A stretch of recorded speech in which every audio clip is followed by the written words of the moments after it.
Welcome to another episode of Professional Jewelry Making Made Easy. Today, I'm going to show you the best ways to wire wrap heart-shaped beads into connectors and charms. I see a lot of really terribly wire wrapped hearts online, so I figured I'll make this video. People, they go from the top to bottom, and that's actually not a very good way of wire wrapping. The wire should go from the bottom up so that you can then wire wrap. All it is you do the loop like this and tuck it in. Make sure that this is perpendicular. Hold on to it, just like any other loop. Okay. As you go, push in. You want to hide the end of the wire. So you want to cut on the side. So it's like this, and the loops are tight. Then what you want to do is now push down so that it is embedded. The wires are all there. Same thing with the front.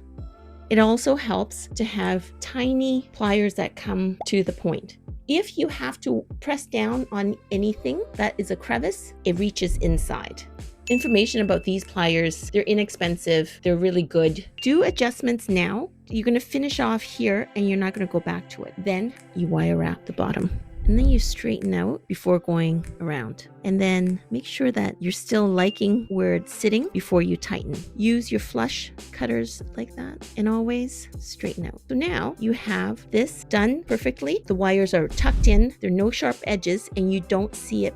Now I'm going to show you how to do a charm. Basically what I do is I first make my loop.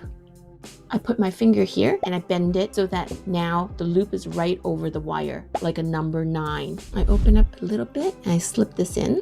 So what you do is you're just moving along.